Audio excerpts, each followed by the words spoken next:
because you know why? I couldn't monetize, man. You know what I'm saying? Plus, they kept hitting me with the right joints. Wasn't feeling that. So I was like, you know what?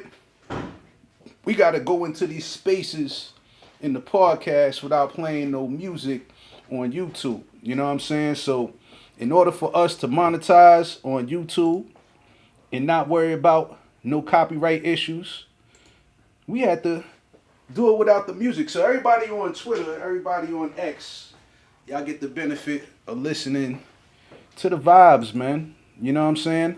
So, this is your boy T Gold. You already know how we do. We at ABC. We live on Instagram. And yes, we are live on YouTube. We are back on YouTube. You heard? Today is NBA All-Star Weekend, man. NBA All-Star Weekend. So, I made a couple bets on Kalshi. Man, I lost 2 bets back to back on Kalshi. That shit sucks, too, man. I should have bet on Damian Lillard. He won the 3-point contest. You know what I'm saying? And, man, I lost a bet on the slam dunk contest as well. I only lost $15, so that was the last of my referral money that I was betting one. Man, you know how they did with the J. Cole. J. Cole sold over 300K, right? Yeah. So you don't get to win, though? I bet that he was going to move 125,000 units. So I thought I was right. Apparently, At least 125. Yes, but apparently You have to have the right answer. that was 110 copies that they was talking about physical. So I'm like, yo, y'all playing this game, y'all playing the numbers game. I don't know what they doing on Kalshi, man, but they said because his album physically sold 110K and I made a bet for 125K, ain't go through. That was some bullshit. So I was tight about that, man. You know what I'm saying? So I made my last couple bets on Kalshi, man. Then after that, I'm looking at Poly Market, man, getting a fucking bot, have a bot just run that shit on Poly Market.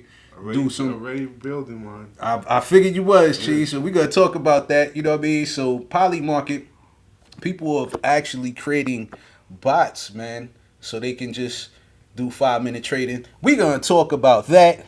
There's a couple other stories we gonna talk about. We gonna talk about Trump and his media group. They actually applied for 2 crypto ETFs. We gonna talk about Twitter, aka X, with their cash tags. So that's gonna be a new feature. We also gonna talk about FedEx locking in with Hedera, man. They gonna be part of the Hedera Council, man. So that's gonna be dope. We gonna also talk about Meta, and they're planning on adding facial recognition software to their smart glasses. So they receiving some backlash about that.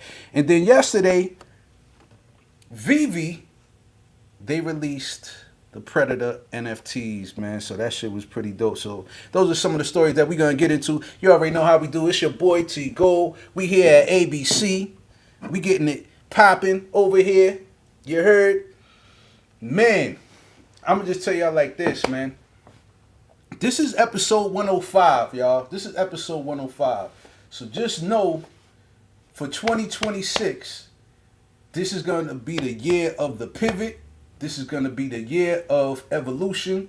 So there's going to be a lot of changes going forward. You know what I mean? So we ain't going to let all the surprises out the bag, but there will be some changes coming up. You know what I mean? Some positive changes. And we're going to make it happen every Sunday at 4:20 here on the TCK Web3 News Roundtable. All right, so this is your boy T Gold. This is episode 105. I got my guy Just Cheese here. We got NFT. She is tapped in remotely. I'm gonna send her a request so she can share her thoughts. I'm gonna give her the co-host slot so she can get up on stage and tell us what she been going through. We got my guy Just Cheese cooking up. Gotta ask Just Cheese.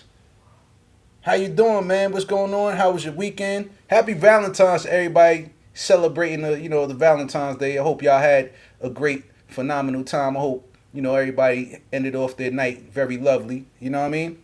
So Cheese, man, how was your weekend, man? How you doing, brother?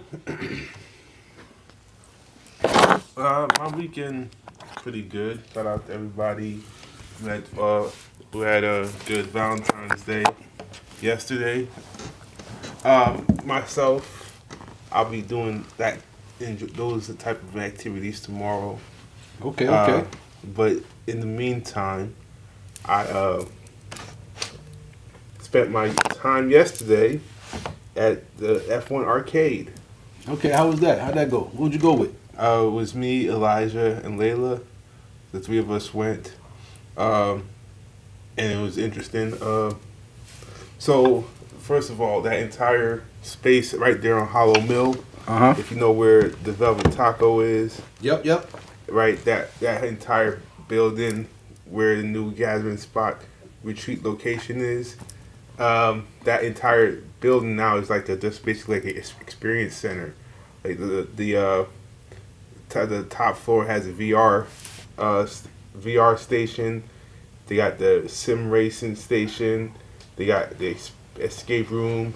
They got escape room? And That sound lit. That sound they lit. got putt shack over there. So they got a lot Okay, of okay. experiential things in that space now. People can just go over there and like have a day of experiences. Yeah, that sound Um, lit. And so we were there. I eventually, this idea, like I told Elijah, this idea was literally Friday night, just me thinking like I need to go there this weekend. I need to go, and I was gonna go regardless. I just needed to go, and they needed 3 people though. You can only come with 3 people. That's the minimum? So they got minimum to get in that with people? Yeah. Oh, okay. That's funny. So but I was like, all right, I get need it. 2 more people to come with me. And then so Elijah and Layla were like, yeah, we definitely want to come. And so they came, and it was fun. The reason why I was checking it out is because, not to bleed the topic here, but the idea of utilizing the space for just events, Tia, mute your mic. for activations or just for corporate events. Sport F1 is very much it's seen as one of those sports where a lot of business conversations can happen. So it would be a good corporate event space if we want to look at it in the future. And aside from that, it was just cool to go and drive and see how the business was actually operating, which I learned about a couple things that it wasn't necessarily as I expected. But I've been waiting since 2022 to go to an F1 arcade because that's when the first one rolled out in London. Okay. And now they have them over here in the States. Mm-hmm. But I guess the influencers did a better job selling the place than the venue has today. Like, I think there's an opportunity for a lot of things to happen in that space, but they're probably not there yet. But I mean, it's only been open for 2 weeks, so who am I to, expect everything to be happening like immediately? And then you were F1 guy, so you definitely had a lot of different perspectives because you were more detailed orientated about what they should incorporate, So Yeah, we don't want to beat them up too bad, and but their focal point is to focus on getting casual people more into the sport, building the sport casually, which is needed because you have a lot of opportunity. This sport is very new in the United States, right? In terms of proportional years that it's been out compared to the amount of time it's been, and not only that, Fox Liberty Media just bought, they bought the rights to F1 in 2 years ago. So now this is how they're looking to make money off of it by bringing it into the United States. So even Cadillac will be racing for the first time. Oh, word? This year. That's Cadillac lit. has their own team. Cadillac F1 team. All right. Yeah. Mm-hmm. So it's going to be an interesting year. Dope. I know you was highly critical of some of the things that that you felt like they could have incorporated, but No, it's because not critical. It's just like obvious, but like you can't pick your own driver, which is which would have been great. But I understand that again going back to the business of sports, if the if the race rights, the actual team rights, and the player rights and the driver rights are under the FIA umbrella, Mhm. and then F1 is just the broadcast media Mhm. rights, then it's like yeah, maybe that's the reason why they can't put the teams in there. Good point. Good point. But I know you want to see your guy Lewis Hamilton, at least being able to select the driver Yeah. for your whip and all that. So, but nah, man, I'm glad that they got this space out here, man, so we can like you said, potentially activate it. Do something out there. Nice little corporate event.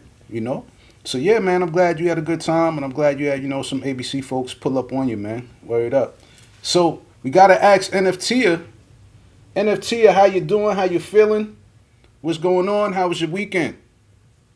Hey, pretty good weekend overall, man. Just was doing a lot of family time this weekend, cooking, cleaning, spent time with the hubby, and then pretty much just a lot of work. Um, just quick question to Joe. I see your boy Hamilton is with Kim K. Is this the end of his career too? Uh oh. That's celebrity gossip. I We don't we talk know. about celebrity relationships right now. Hold on, I'm gonna let Cheese answer that. Cheese, what's your thoughts, man? Lewis Hamilton, Kim K. I don't know. We'll have to see how this relationship pans out. Uh, Last time he was with somebody of that caliber, it was Nicki Minaj. So Yeah, it's gonna be an interesting ride for my boy. Well, he not my boy, he your boy, but by association. But no, it's been a pretty good weekend, man. I'm just even right now, and I'm here cooking. I'm setting up. I'm trying to figure out how to set up our automated call system. We're using an AI call system because we have so many contacts that we've been able to scrub for DocuHero. And hand dialing them and not having a professional system to contact these people. Um, you just want to make sure that all your systems are in place if you're gonna play like the big boys, you gotta play like the big boys.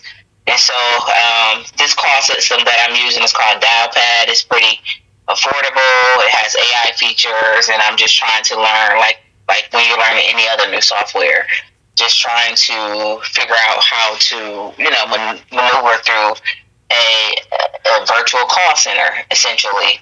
And just gearing up for like our email marketing, cold calling, as well as we have a lot of stuff going on with the cohort this week. We got hot seats, got to refine the pitch deck, a whole bunch of stuff. So just been just locked in, trying to do the family thing, but really making sure that I'm efficient on all ends as it relates to work and stuff like that. So yeah. Nah, dope. So yeah, man, I know you got your hands full. But I'm glad, you giving us your time today. For real. So yeah, man, thank you. Just want to say thank you and Cheese. It's been a dope run, man. 105, man, 105 episodes, man. Buck '05, man. So I'm happy about this. So next week is 106. So I don't know. I might play some Bow Wow. You know what I'm saying? Because he missed the 106 in Park. So I'm gonna do something. Hey, I'm gonna have to wear my free. I'm gonna have to wear my hair in a free. You AJ, I'm free with the fro. You know what I'm saying? We gonna have to 106 and park it. Yeah, I'm not cutting the side of my dreads, man. I ain't doing that, man. I ain't having the dreads with the fade, yo. But nah, shout out to Free, man. She's still looking spectacular, man. Shout out to Free. And shout out to the Seattle Seahawks for winning the Super Bowl. I know last week we had a bet. I know I bet on the Patriots just to be, contrary. I bet on the Patriots. I had a feeling Seahawks was gonna win, so I should have just went on Poly Market and made the bet on the Seahawks. just doubled up my bread. You know what I'm saying? But it's all good. You know, it was fun. But I'm gonna tell y'all like this, man. There was somebody who made a bet because you had about like 20 something people that was possibly featured to pop out to perform with Bad Bunny. And boy, oh boy, I saw something across my timeline. Somebody was like, yo, this person never lost a bet, and they just randomly just put a few $1,000s on Lady Gaga and Ricky Martin.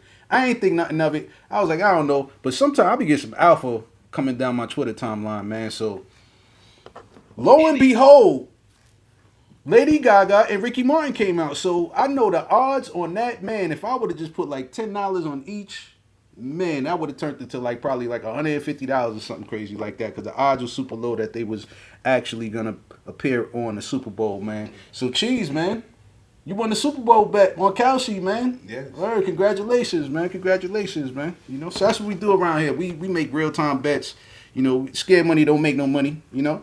So shit, we've been in the trenches with the meme coins, so a little prediction market bets ain't gonna hurt nothing, you know what I'm saying? Especially when you got some alpha, you got an edge. You know what I mean?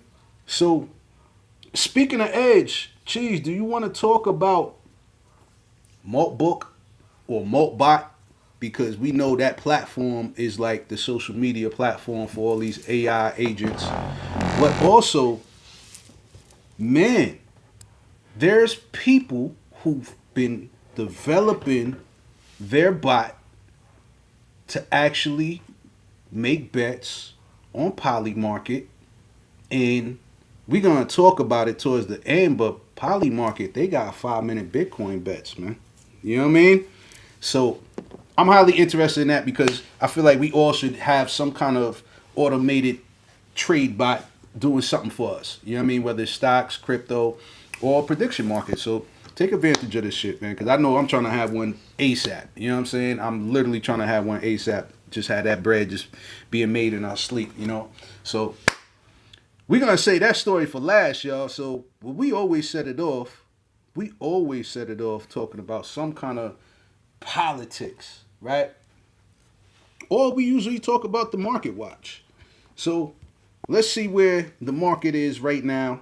See, Bitcoin is back under 70K. It's at 68,700. Ethereum is about 1,900. Ripple is $1.46. Solana is $86. And Doge is 10 cents. So, and I ain't gonna lie, man, I haven't seen some of these prices since like early 2021, before the bull market really took off, man. Like some of these prices is lower than my dollar cost average price. These prices, this is a great buying price right now. You know what I'm saying? I ain't even gonna lie, man. I wish, February didn't have 4 weeks. If it had 5 weeks, I'd definitely take one whole check and just drop it in the market and say, fuck it. You know what I'm saying? Because, man, I know a lot of us, we took a beating, over this past, the fourth quarter in 2025 and these past couple of months, man. Unless you've been in the trenches, fucking with the meme coins. The meme coin's been on fire, but I just want to ask my co-host, what's y'all sentiment? Because I know we talked about where we think we are in this market. I know I was leaning on the bear market. I was definitely on the conservative side because I felt like mainly once Trump got into the space, he nuked the whole fucking space. You know what I'm saying? Launching his meme coin along with his wife Melania. And that took a lot of momentum out of the meme coin space. And we didn't have an altcoin season. Bitcoin hit an all-time high, 126. Ethereum just broke a new all-time high, barely broke a new all-time high. Same thing with BNB. They were breaking all-time highs, man. But outside of that, everything else ain't move or shake.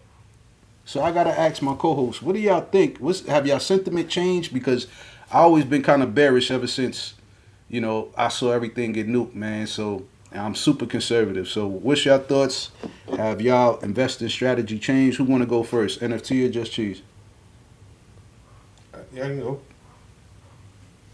You know what I'm saying? All right, Just Cheese, it's you. It's on you.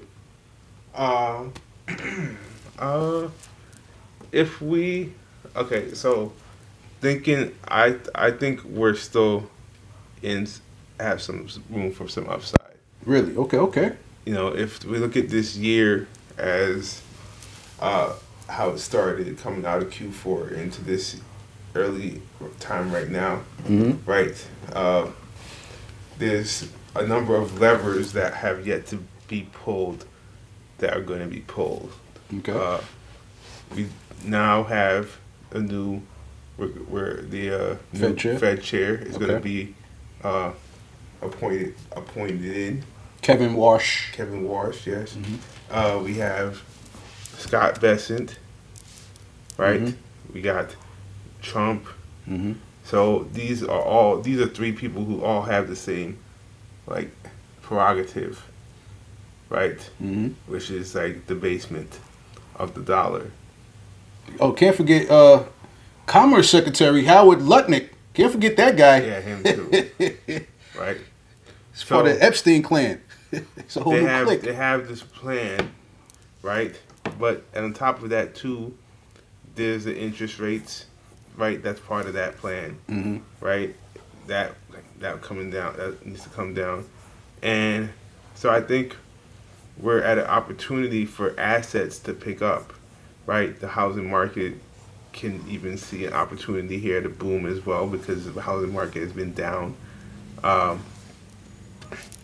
and from that, I think the strategic option that we got to look at is a couple of things. Like, I don't think everything is going to boom in this next round. I think it's going to be like a rolling or a snowball effect Mm-hmm. where there's certain capital may flow into Bitcoin Mm-hmm. and then flow into ETH and then flow into Put that on the phone. it may flow into ETH and then it may flow into Bitcoin. I mean, sorry, it may flow into Bitcoin and ETH, Mm-hmm. but then I feel like it's gonna flow into metas, like certain metas Mm-hmm. after that, and not necessarily like all of your coins are gonna see a pump, but the ones that are connected to the right metas are gonna see a pump. Uh, and I think those metas include stuff like AI, crypto AI. Mm-hmm. I would say DPIN, Mm-hmm. right? I think projects that are like I would lead into projects that actually are bringing real utility, right? So that's where I think it's gonna happen. Good take. Good take. Good take. So you still optimistic about the market? All right. All right. That's good, man. Because I'm definitely bearish. I'm super bearish, man. That's good. You got some optimism, man. Cheese got some hopium, man. NFT, what's your thoughts? You got hopium, or you more conservative? Where you at? Yeah, man. So I still got a lot of hopium, but I do think that we won't see that until Q2, mid Q2, going into Q3. Honestly, but for a lot of the same reasons that Cheese is saying, like if you look at a lot of these markets, I mean they could actually continue to go down. But I mean, whether it's the banking sector, whether it's the credit sector, America credit is higher than it was in 2008. Whether you're looking at the housing market, the actual like buying and selling of real estate is lower than it has ever been since 2008. Whether it's the only thing that's really up was the Nasdaq. Silver and gold crashed. Everything has crashed. So I think the government's back again. Like I said, their back is against the wall. I think there's going to be there's going to be a big event that probably happens within the next 60 to 90 days. I don't know. I could be conspiracy theorist always, but I'm permeable always. In the words of my boy B. So permabull always, because the end game is the money printer. There's no way out of it. But short term, I do see. I think they need a. I think they need a source to point the finger. I think they need a pandemic, quote unquote, to really kick this thing off. And I think they can't kick the can down the road anymore. There's no more road for them to kick. So they have to implement some, whatever that's looking like, I don't know.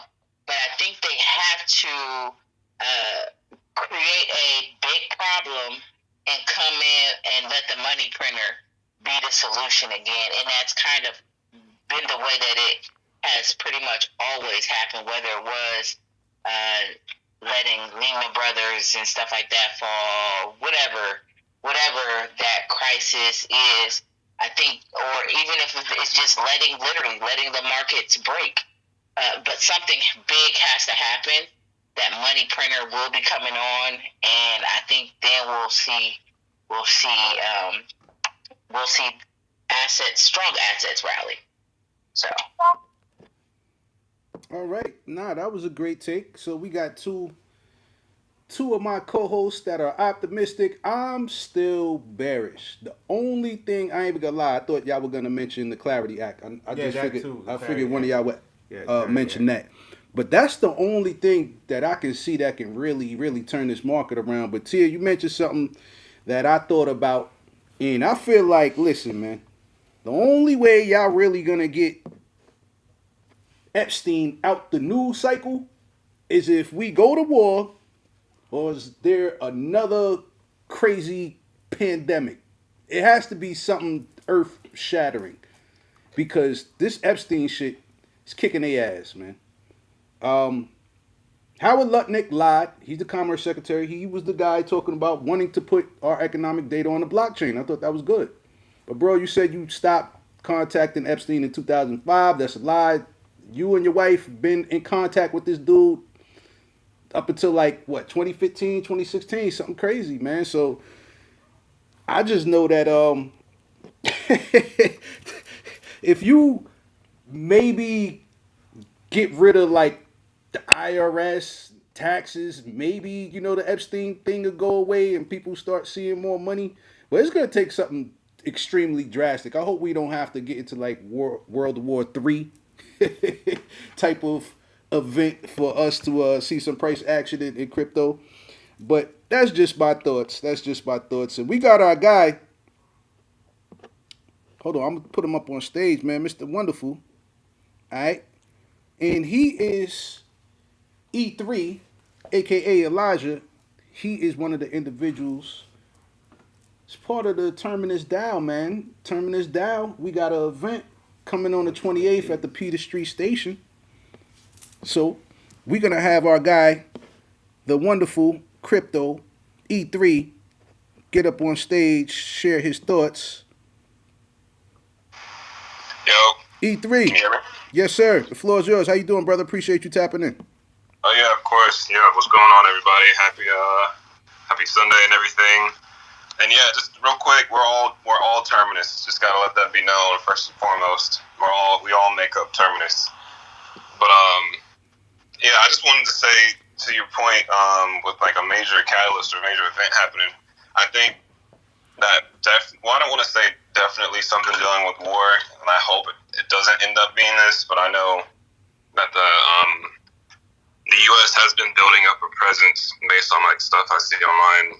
They've been building up a presence by Iran, and I know that they have if not, I know they already have one aircraft carrier down there, but I've heard that there's another one on the way down there, and there's been some other news sources where Iran has already I guess they're just testing the U.S., but they already sent a drone towards one of the ships, but the U.S. shot it down. And I know that this was happening already when they were in that Red Sea by Yemen, but yeah, I guess Iran is still kind of testing the U.S. And I saw something today talking about if the U.S. strikes strikes the country, we're gonna face like super consequences. So, Man, oh man, E3. I appreciate your thoughts, but I really hope you're wrong. I really hope you're wrong. I really hope you're wrong. But I did also see yeah, some me of that too. same activity. I definitely saw some of our military, having a stronger presence over there in towards Iran, man, in that area, man. So it's gonna be unfortunate if we do end up getting into another war because Trump said it himself, man. He's trying to bring down prices, and he's not trying to bring us into a war, man. But it seems like every time a Republican is in office, we kind of go to war. So I kind of go hand in hand, man. So man, oh man. We will monitor this situation, but we had to get an assessment of everything going on in the market and, you know, macroeconomics because it's all connected. It's all connected, folks. Even like Jeffrey Epstein. It's all fucking connected, unfortunately. That shit is so disturbing. We're not gonna go down that rabbit hole because we had a whole, session about that last week, man. But the more information that comes out, the more disturbing it is. It just seems like heads are rolling outside of the US. You know what I'm saying? Whether in Europe, Middle East, it's been a sheik who had to like step down, and there's been a prince who had to step down. But nobody in America had to step down. Peter Thiel, he's still going strong out here, man. Like there's people like, the craziest shit. I'm gonna leave it on this, man. Pam Bondi, she was adamant and very combative when she was speaking to Congress about the Epstein files, right? And then she happened to release the Epstein files, and wouldn't you know it? By golly, Pam Bondi is in them fucking files, man. Her name is in there. So I don't know how deep the rabbit hole goes, but I don't want to go any further down that rabbit hole. Truth be told, because it gets dark and it gets disturbing, and it's already unsettling knowing how many people are involved, how many industries, how deep the rabbit hole goes. There's a lot of fucking perverts and nasty motherfuckers out there who are into pedophilia, and they are heads of industry, head of companies, foreign leaders. They are in America, obviously. You know what I'm saying? And America is just between the FBI and the DOJ, or everybody's covering the shit up, so you can't trust any of these entities. That's just how I feel. And we're gonna move right along, folks. We're gonna move right along. So let's talk about what Trump is doing. All right, we're gonna keep it funky, man. Let's talk about Trump. He did something that I thought that was kind of intriguing, but at the same time very questionable. But it just seems like his media group, all right. So it's TMTG, which stands for Trump Media and Technology Group, has filed updated applications with the SEC for 2 crypto ETFs under its Truth Social Funds brand. All right, so the Truth Social Bitcoin and Ethereum ETF, which would offer regulated exposure to Bitcoin and Ethereum, and Truth Social Chronos Yield Maximizer. That's a long ass ETF name. All right, so that's focused on Crypto.com's Crow token with built-in staking rewards. So Yorkville America Equities is named as the investment advisor, and Crypto.com is expected to provide custody, liquidity, and staking infrastructure. Okay, so both funds are structured to potentially generate yield through staking and would charge an estimated a little under 1%. So that's 0.95% annual management fee. So they making money off them fees.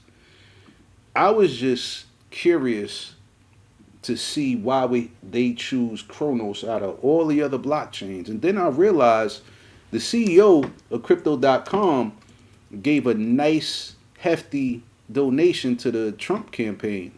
So pretty much, man, if you wash his back, he'll wash yours, man. Pause. Super pause. But that's what it is, man.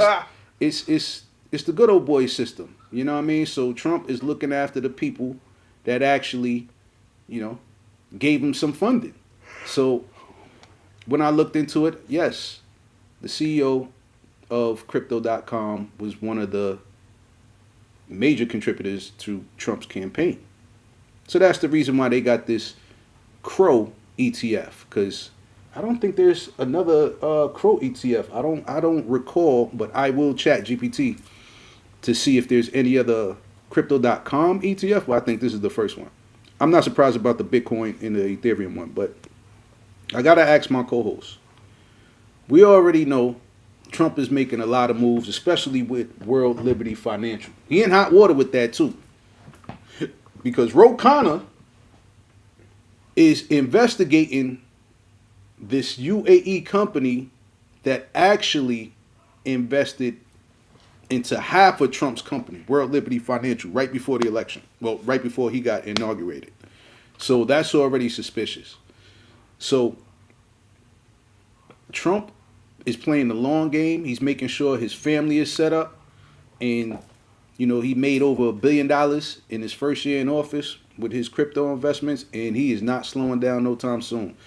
So I got to ask my co-host, does this surprise you guys that Trump, his TMTG company, is now looking to get some crypto ETFs? What's your thoughts? Who want to go first? Just Cheese, NFT. I can go.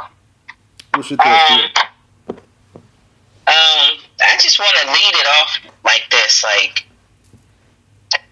just the way now that like the it's conspiracy theorists. We already kind of had an understanding of how they play behind the scene. I think now we all have a deeper understanding of how they play behind the scenes, of how interconnected they are, and what have you. But if you really think about just how, like, literally manipulated in knowing how the powers that be have been working in cahoots, and just looking at, like, how suppressed the price of Bitcoin and just the entire crypto market in general has been, right? And then you look at how many power moves since the crash has been made. It's almost like, hold on, let me stab this tire real quick so this can't go nowhere so I can catch up real quick. Mm-hmm. You know what I'm saying? And really impeding on the success of the market so they can make sure that their positions are set. I remember when I first got into crypto, they talked about how hard it was going to be for adoption because the legislation and like just bureaucracy in general is so slow, and this market moves fast. And so when you really think about them having to kind of like throw speed bumps and brakes and all type of barricades in front of like this train to slow it down so that they can get in position, this is blatantly showing you how that is actually working in real time, in my opinion. I was listening to one of my YouTubers, and I forget if he was talking about Lutnick or one of the other big-time guys in crypto who was handling legislation, and how his son is really running his crypto endeavors while he's in office, and the same thing as the Trump system. Like, Trump is in office, making sure the legislation is getting done, but their kids, his son is running his Bitcoin operation, the Trump kids is running the World Liberty Finance operation, blah, blah, blah. But they're getting their positions for not just them, but their households in order. And that's one of the reasons why I think the price is going to go crazy.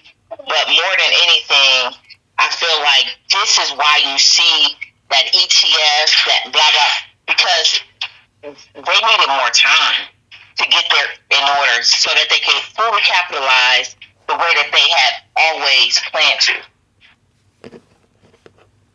Nah, T, that's a great point, man. That's a great point. And I think you spot on with that. Yeah. They missed the boat. They late to the party. They can manipulate the market now because now these guys are the whales because they already have billions of dollars. Some of them trillions of dollars, depending on who you talking about, the Black Rocks and all that. But yeah, now they in this game, and they trying to make sure their friends can catch up and get these good prices. You know what I'm saying? So retail is definitely shaking out of this space. But nah, that was a great point to you. I definitely think you're right on when it comes down to market manipulation and letting their friends, their friend group get into this space and get these good prices. Cheese, what's your thoughts, man? What's your thoughts on Trump's ETFs? Yeah, I think it's interesting just to see this space continue to grow. Mm-hmm. Right? Like we talked about this a bit ago. You had this guy Trump who came out initially. I was like, I don't understand NFTs. Fuck NFTs. Mm-hmm. Right? And now after that he has NFTs. Mm-hmm.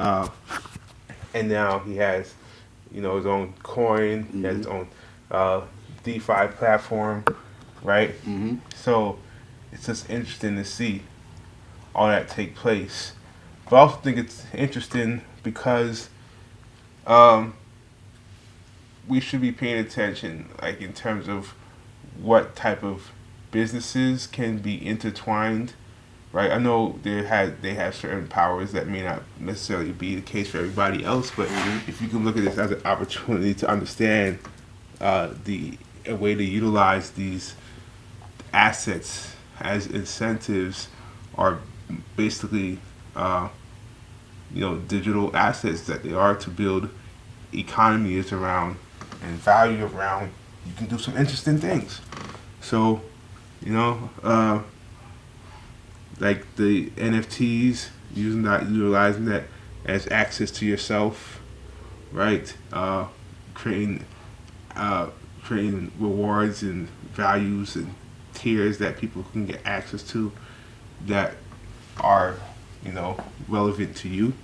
He's charging people to just come in and talk to him. He was giving out NFTs to even like say hi to him, and or if you want to come to the country, the technology is not going away. I just hope everybody recognizes that. So don't be late to the adoption. This is what I always take after like in this sandbox mode that we're in, that we always can learn from something that's being done.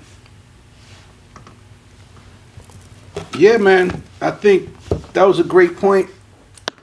So with Trump taking advantage of the technology, you feel like maybe his constituents and other people in DC should just get on board, essentially.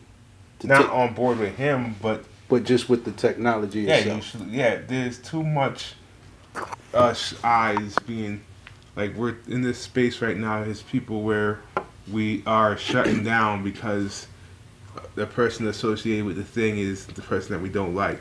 Mm-hmm. Like, I come on here and I joke about how I don't like the lobster thing in Claude Bot. Claude Bot. Mm-hmm. But best believe, I'm gonna set me up one soon. Hell yeah! Very soon. I'm gonna get the Mac Mini and do it. I don't know yet, but I feel like these are the moments where you can't ignore, as much as you try to think about, like, okay, you have an issue with the person, but don't have an issue with the tech. Nah, that's a great point. Having an issue with the person, but not having an issue with the tech. Okay? So, it's just like Jeffrey Epstein, being able to fund some early Bitcoin developers, and giving some advice to people like, co-founders of Tether and, people at Coinbase. I guess we could use the same analogy with R. Kelly and his music. You know what I'm saying? People do. People are fucked up. People do use the same logic, but I mean, I don't even listen to R. Kelly, so I don't have anything to say. Damn, geez. No R. Kelly in the playlist? All right. I never really listened to R. Kelly growing up. Chocolate Factory and 12 Play was the shit. I ain't gonna lie. R. Kelly, what he did to those girls, he was a piece of shit for that. He's a foul motherfucker. But only R. Kelly I listened to was on Best of Both Worlds. Jay-Z, R. Kelly. That was the fire album. But outside that, I wasn't really listening to R. Kelly. Nah, that's. I just want to have some fun with that right there, man. Because yeah, we know that there's controversial people in this space, and we know that there's gonna be some people who use this technology, for their own personal gain and nefarious reasons. You know what I'm saying? So it is what it is, man. Behind every castle, there's a crook. Shout out to Crooks and Castles. That was a dope streetwear brand that was popping a couple of years ago, man. Actually, like 10 years ago. But yeah, man, there's always a crook behind every castle. Every castle, man. So I appreciate both my co-host thoughts on that. So Tia, you got any more thoughts on this? No, I think I like what she said in terms of like we f with the tech, but not the people. And he was spot on with that. But I will say, I can't believe that you don't listen to Kels, man. Like, man, Kels is. I mean, I understand he a bad dude, but he also a bad dude, man. He a bad dude, man.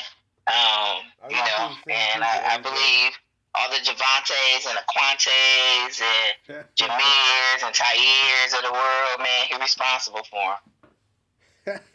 That's a fact. There's a lot of kids that was born to R. Kelly's. Well, they were conceived to R. Kelly's music. You know what I'm saying? Like that foreplay. I ain't gonna lie, man. I mean, the 12 play album. I think I bust my first nut on that album. I ain't even that's a super fact, man. I ain't even pause worthy right there, man. Pause worthy. You know what I mean? We don't need to listen, man. Hey, I'm an open book, man. I don't give a fuck, man. You know what I'm saying? Shout out to she know who she is, man. I ain't gonna give her no points. I ain't gonna give her no points. You know what I'm saying? But yeah, she know who she is. Wow, man. Yesterday was Valentine's Day, man, so you can have it. Oh yeah, shout out to all the lovers out there. You know what I'm saying? And shout out to all the side pieces. You know what I'm saying? Shout out to all of the single ladies. There was a lot of single ladies out there having Valentine's events too, man. Like, I don't know. Side piece Sundays. Yeah, I like that. Word up. Shout out to all the side pieces out there, man. You know what I'm saying? And the main squeezes. However you operating out there. You know what I'm saying? So, even if you poly, you know what I mean? Shout out to all the people who are polyamorous. Speaking of poly, let's talk about it, man. Let's talk about poly market, man. Because you mentioned it, and there's been shit on Twitter that's been blowing my mind as far as the amount of money these bots been able to generate. And honestly, to tell you the truth, they have not been going for all of the big gains, all of the ones with the greatest odds. They taking a bunch of micro bets and winning $1 here, 50 cents here, $2 here. But if they doing that every 5 minutes, you know what I'm saying? It's life-changing bread, man. We need to automate our money, man. So let's talk about it. Man. Polymarket enabled a 5-minute crypto Bitcoin trades via the Chainlink blockchain. So shout out to Chainlink. They're under $10 right now. I can't even lie. $10 under. I can't believe Chainlink is under $10. I'm just tripping over that. But buy you some Chainlink, man, because they are connected to a lot of different chains, man. So Polymarket has launched a new ultra-fast trading feature that lets users place 5-minute crypto price bets directly on chain using a native integration with Chainlink to ensure secure, tamper-resistant price feeds and automated contract execution. So the new format allows traders to quickly take bullish or bearish positions on short-term price movements without using traditional margin accounts or managing long-term exposure, making it attractive during volatile market conditions. So Chainlink's decentralized Oracle network supplies real-time aggregated price data and secure triggers, reducing manipulation risks for these time-bound contracts. I'm going to tell y'all like this, y'all. I just had to watch it. I just watched it for 15 minutes to see if I was going to be right for 3 times in a row.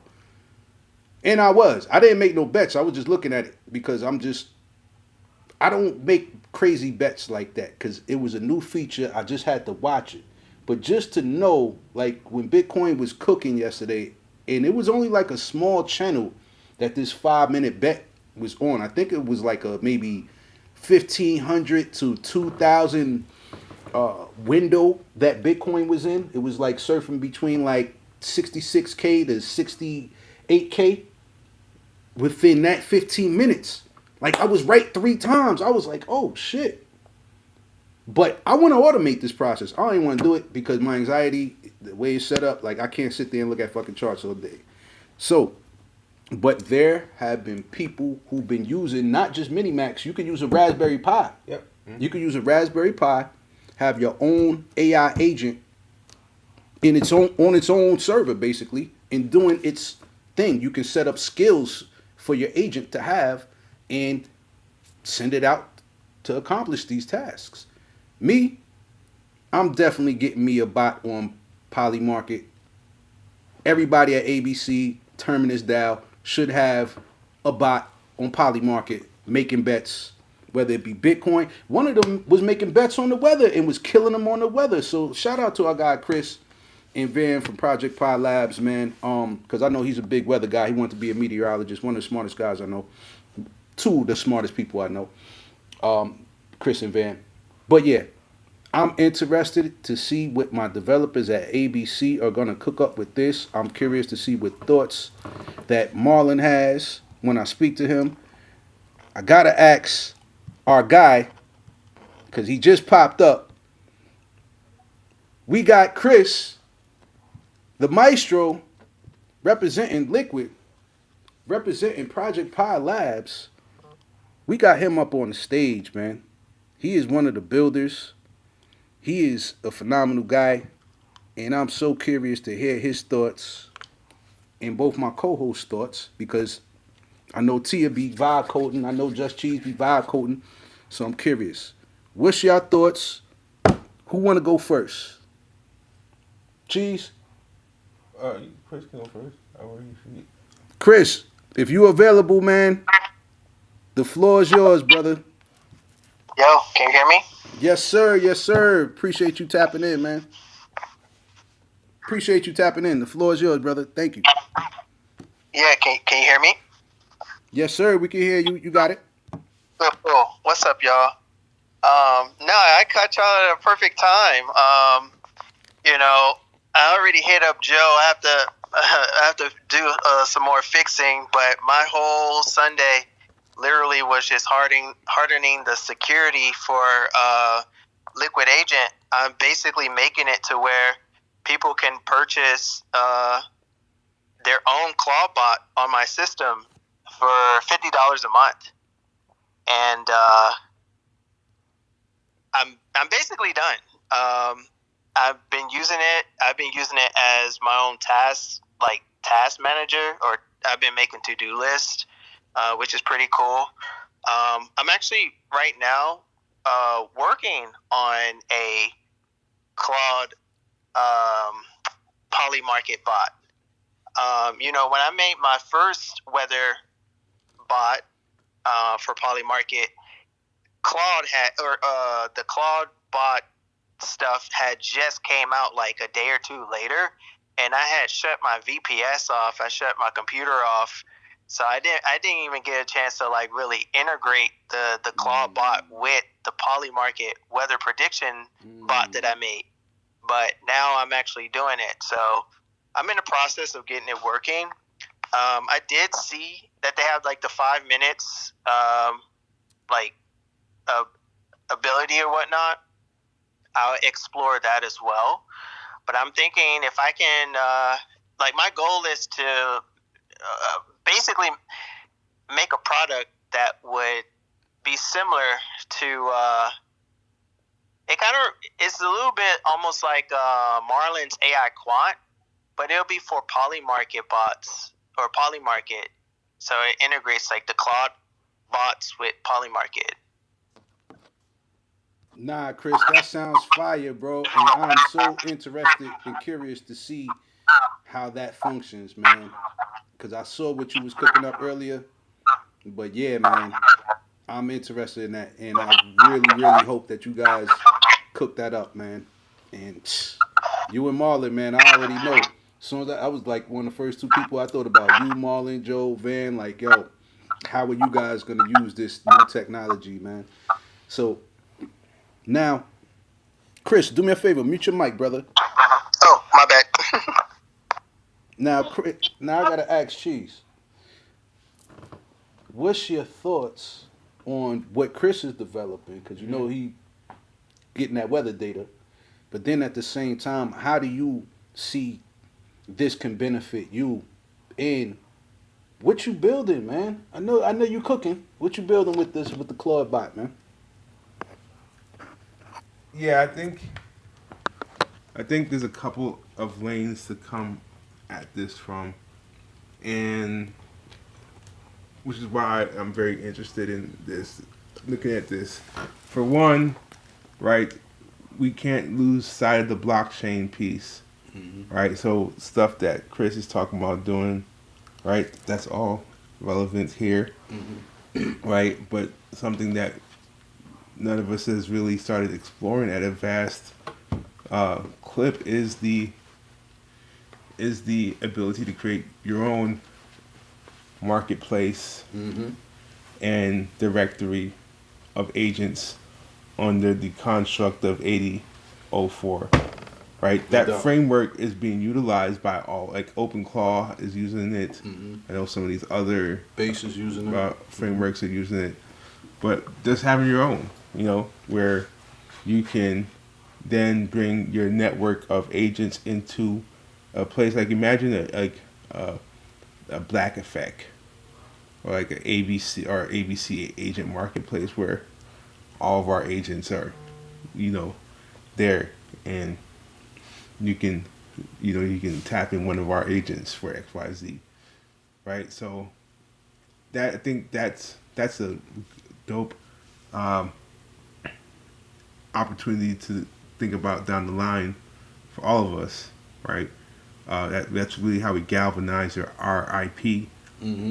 But more immediately, I think just playing with the technology and doing stuff like what Chris is talking about is immediately thing that we all got to do. Like his use cases are going to differ from my use cases, right? I may have to look at the use cases that I have to wish of, like, you think there's a terminology called the ecosystem economy, Okay. right? And if I want to really own you as my customer, right, I have to be able to provide you all the needs around the everyday parts of your life, which is why you see Amazon offering health insurance, right? And then so now, everywhere you go, you're inside, you're connected, right? So if we can offer businesses activations, then there's other industries that activations or other job titles that are involved in activations, like marketing and storytelling, right? So all those roles, maybe we can help you automate those roles or give you an agent to work with you on your activations and come up with ideas. So now we have a new asset that we can sell. That's right. Similar to what Krista said, right? Like $50 a month. And that's the reoccurring revenue that people need to be looking at, and the things that you are talented, passionate about, that can be basically monthly paid for, because at the end of the day, the adoption for this is still early. Yep. And people aren't going to have that. We can all get the basic one set up, but then to have it niched down to a point where every month you're getting the ability to ping this agent for the latest details in that industry, then now you have a recurring opportunity to just charge people for, right? And your agent becomes that. Agent is in that case. The agent is like Ian Dunlap. And you're paying him like $249 a month to be in his Telegram. Red Panda. Red Panda. Now, if you're paying the agent instead X amount of dollars a month to be in that agent's Telegram, right? So, I definitely want to set this up. That's just one of the monetization angles, right? That's just one of the monetization angles, which is the intertwine it into your business model. That's that one, right? But then just think about the other opportunities around the time that's going to save you as your assistant, right? And then you can make money off of it, which is one way. I started talking to Brandon and Elijah about where, I don't know if you've seen Lobster. So Lobster is a project by Punk 3700, which is one of the crypto punks. Right. Okay. Right, and he was. I was shout out to his platform, Internal AI. That's where we launched Lemon Pepper Wet. Oh, got you. If you go to his website right now, there's a bunch of Lemon Pepper Wets. I'm not. I mean, that very figure. I'm talking about like his. I don't know how it turned into that, but his site now is just like it's like soft core OnlyFans. That's wild. Yeah. Anyway. So I went to his website. Yeah, this is how I knew that, because I went to his website. Elijah and I were looking at his stuff and went to his website last night, and that was it. It was just like anime hentai type shit. And that's was his new AI product, was like create your own AI girlfriend. That's crazy. Yeah. But then you go along the menu and bar, and you skip past that, then you click on Lobster, right? And then you get, now it's only just pre-orders, right? But it's a Raspberry Pi on the inside, right? Somebody takes the time to set up the Raspberry Pi, go on their computer, install OpenClaw, configure it to a basic generic agent, right? That can do just these 5 things, right?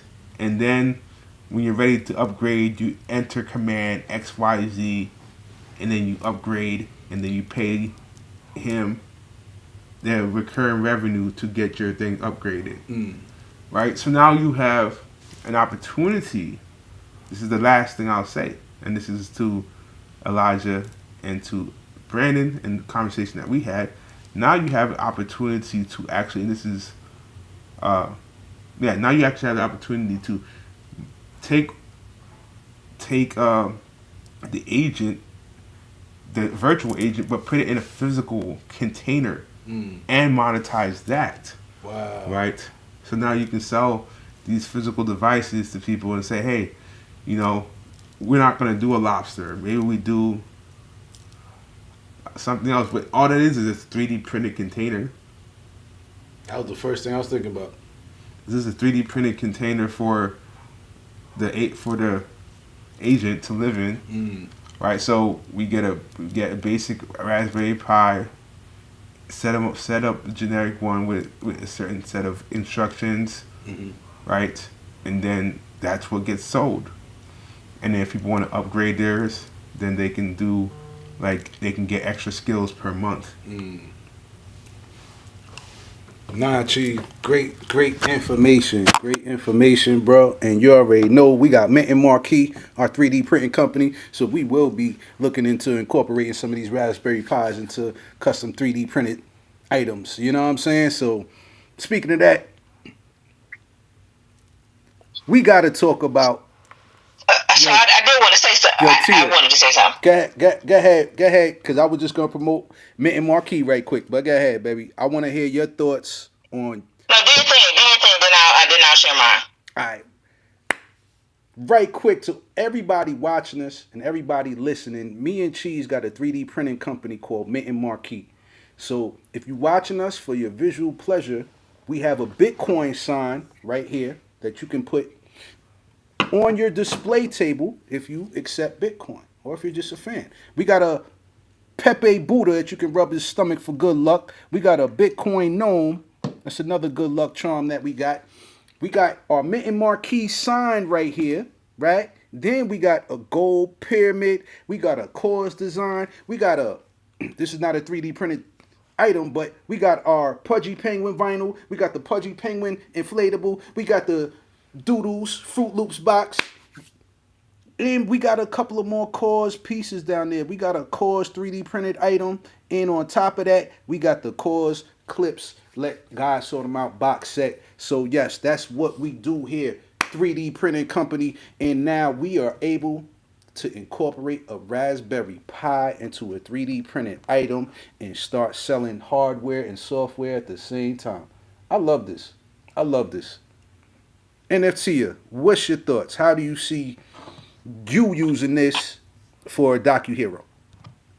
Oh man, I was gonna get to that. So two things. First, when you were talking about the Chainlink integrating with Polymarket for those 5-minute increments and stuff like that, I was just thinking about, man, like how dope and how talented the guys are at Atlanta Blockchain Center. Maestro, aka Chris, because he's Maestro on X, but Chris to us. But like he said, 3 days before the whole Claude stuff dropped, he built his own oracle that fed the weather data to Navi, the platform that he built. So not only did he build his own prediction market, but built his own oracle to do essentially what Chainlink had to integrate with Polymarket instead of Polymarket building his own, but he built his own. Just, you know what I'm saying, just slight chill. But when it comes down to when I initially wanted to use the Claude bot, I told you guys I'm about to have this mug working for me like crazy.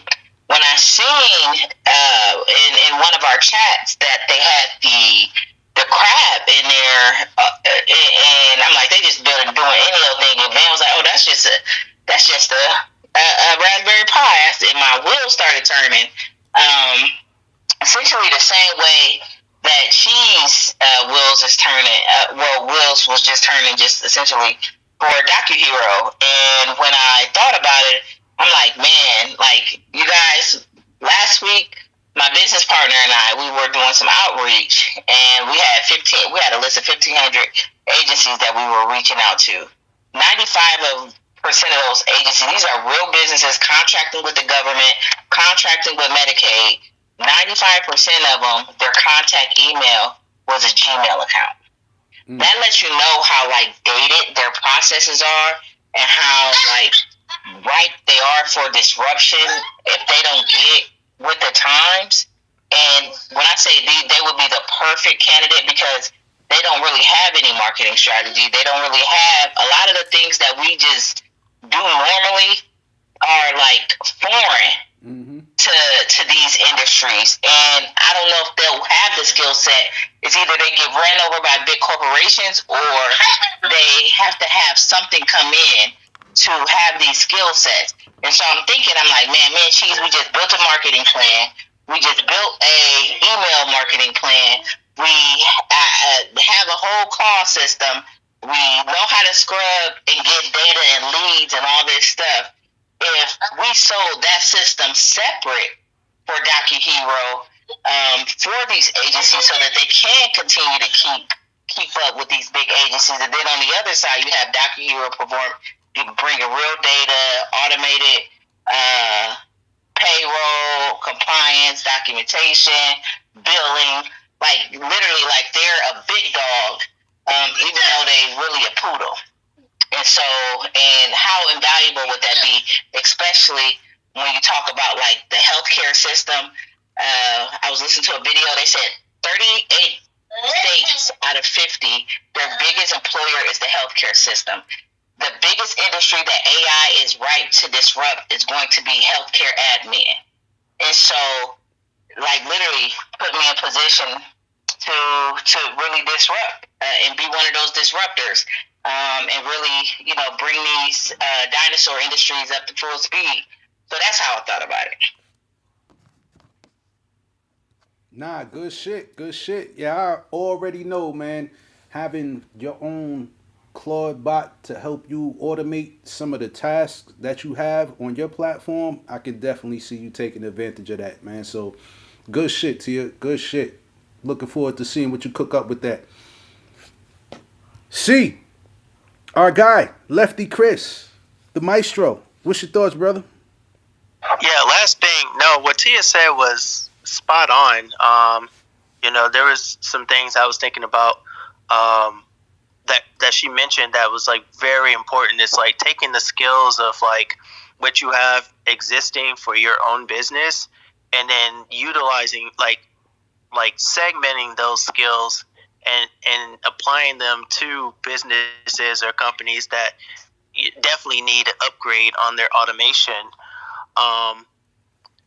But one of the things I had also thought of, I had a crazy idea was, we run liquid staking and validators for Pi pools on Pulse Chain, and I just had thought about how difficult it can be to run a node, right? Mm-hmm. So I had an idea of actually putting a Claude bot inside of a validator that would automatically like place the necessary files in like the right location for the individual that want to create a validator.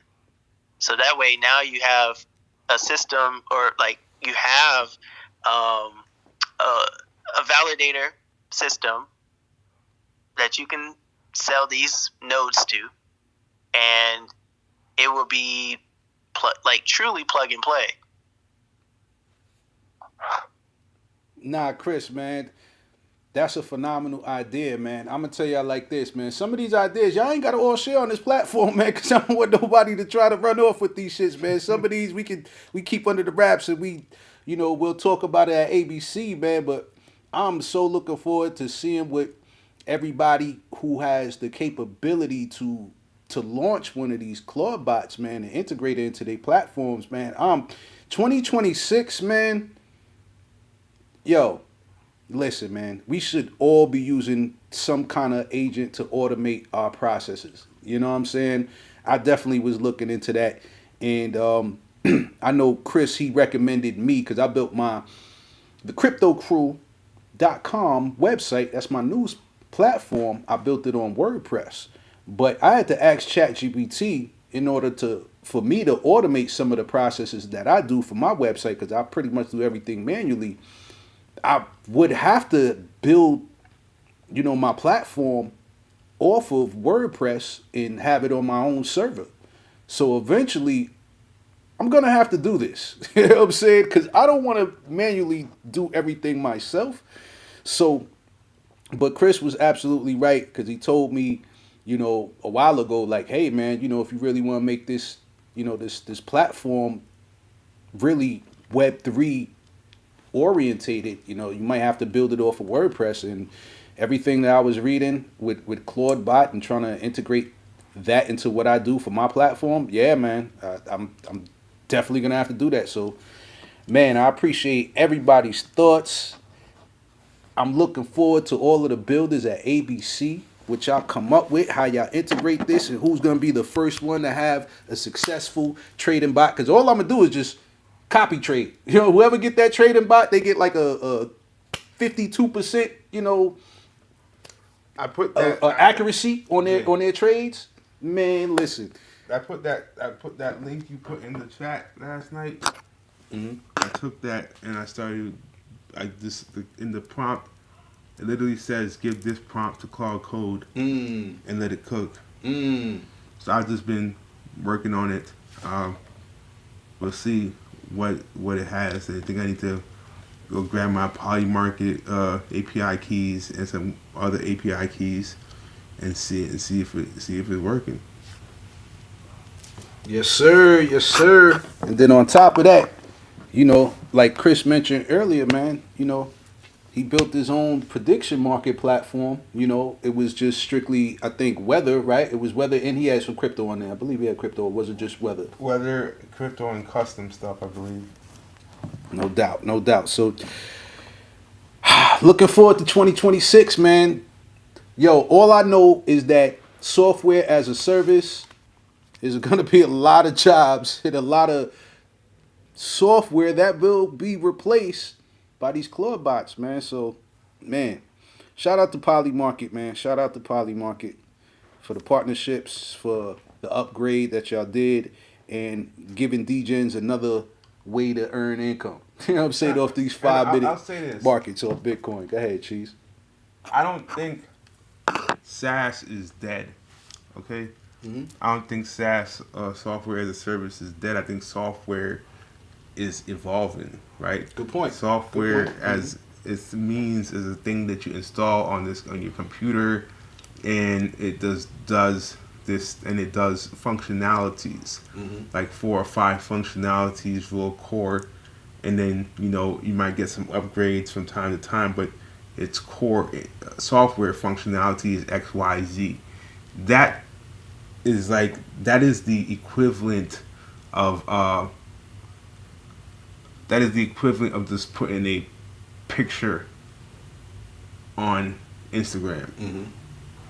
Right? It's dead content in terms of algorithmic impact. Right? Now they incentivizing reels. So it's just it's really a market thing. And the market wants software that is more dynamic. The market wants software that actually does things, right? Look at me taking a note from Claudebot. This agent does things. Yeah, I think people just want software that does things, and so with that being said, you're seeing SaaS being like people are going to still pay reoccurring prices for things if the what you are selling is dynamic. It's learning, right? It's able to keep up to date with the latest going on, and it's able to provide you like a monetary kickback because it's actually producing alongside of your business and saving you costs and driving you revenue, right? So that would be something that people would want to pay every month for. Good point, man. Good point. Yeah, man. I like that perspective that software as a service is going through an evolution. All right. There's a few things going through evolution. TCK, if you noticed on our IG, it's an evolution of the layout. New graphics. All right. We're going to have some new graphics, new banners coming. You know what I'm saying? So TCK is going to go through an evolution. ABC is going to go through an evolution. I'm here for it all, man. There's going to be a lot of changes in 2026. You know what I'm saying? And the way we evolve by adapting. We learn, we adapt, and we execute. You know what I'm saying? That's what it's about, man. That's what it's about. So I'm looking forward to seeing what the rest of 2026 has in store with AI. So, speaking of AI, let's talk about what Meta is doing. All right. So, Cheese, I know you got the Meta glasses, right? So your Meta glasses, you're able to communicate with an AI, and it'll just give you data. Let's say if you're looking at a sign in Italian, and it'll break it down in English for you. Correct? Yes. That's super dope. But guess what they are trying to incorporate? Meta is reportedly considering adding facial recognition to its AI-powered Ray-Ban and Oakley smart glasses through a feature internally called Name Tag, which would allow wearers to identify people they see and pull up associated information using Meta AI. All right, so the plan revived after being shelved in 2021 over ethical concerns, could roll out as early as this year and would mark a major shift from simple photo and video capture to real-time biometric identification. While Meta says the tool would be limited potentially identifying only people connected to users on platforms like Facebook or Instagram. Privacy advocates warn that wearable facial recognition can enable intrusive surveillance in public spaces and undermine anonymity. All right, so people want to remain anonymous. I don't want to be seen on your Meta glasses and you know who I am because I got a Facebook profile or Instagram profile. That's what look like is going to happen. So I can see how intrusive this thing could be. And because every 3D printed item that you see here, we can actually create an AR, augmented reality version of this 3D physical printed item. We can now bring that in AR. So it'll be dope to see, you know, all these dope 3D printed items or even custom ones. Say somebody has a business, we can do a custom AR logo for somebody. That'd be dope to witness with your Oakley or Ray-Ban Meta glasses. But the drawback is if you do have an IG or if you do have a Facebook and you don't really use it like that, but somebody walking down the block with their Meta Ray-Ban sunglasses on, they can actually say like, hey, oh, wow, you're such and such. We graduated high school in this time period. I haven't seen you in such and such. Wow, yeah. Oh, you on the Facebook under a different name. That's why I couldn't find you, but it recognized your face or your IG profile. It is kind of scary. It is kind of scary, especially when we're talking about AI and privatizing our data. So Marlon, yes, he is one of the first people I knew to ever take his biometric data, get it scanned by the WorldCoin orb, and having his, you know, his identity basically authenticated by this orb, by his biometric data. So I know that there's some people who are advocates for that, for having to protect you as a person and proof of personhood. People are actually getting these, you know, AI. You're having your data being authenticated, but you're preventing AI from replicating who you are. So that's where we at right now in this day and time. So eventually, I feel like it's an option right now, but eventually I feel like it's going to be mandated, probably, unfortunately, through like a negative event where there might be a country or a city or a state that might mandate people getting their biometric data scanned into these orbs. So with that being said, I got to ask my co-hosts, what do you guys think about Meta incorporating this biometric data reader so we can just randomly scan people's faces as you're walking down the street? Do you think that's intrusive? Do you think this will encourage people to actually use that WorldCoin orb to get their biometric data scanned? Do you think that will encourage people to do that? Who wants to take this first? Jeez. Yeah. I'll go. Oh, go ahead, Okay. Tia. Let go. You got it, Tia. The floor is yours. No, I do kind of think like we know we're going into a surveillance state at the end of the day. If once you really start digging into the rabbit hole with crypto and blockchain, even blockchain, in a sense, you're not hiding your transactions, even though they kind of painted it in the earlier years that it was a way to kind of, anonymously transact for nefarious reasons, but we know that was a lie, and it's easier to track than anything. They're already doing it though. Atlanta is the most surveyed city in the U.S. Whether it's and I know they talk about the Ring cameras capturing the dogs and stuff. Well, guess what? The city of Atlanta has already approved that. That's already been a thing. Whether you're driving on the highway, your face is already tracked. So these things are already partially in place. The last glass bricks or the shingles on the top of the roofs is what we're seeing now. Nah, Tia, that's a hot take. Atlanta is one of the most, or the most surveilled cities in the United States. They got cameras everywhere, y'all. So yeah, they have our data. They have our data. But now it's a great point. It's a great point. So you're on the. Do you think this will prompt more people to have their biometric data scanned into the orb, so they can have their proof of humanhood, so they don't have to worry about AI? What's your thoughts on that, Tia?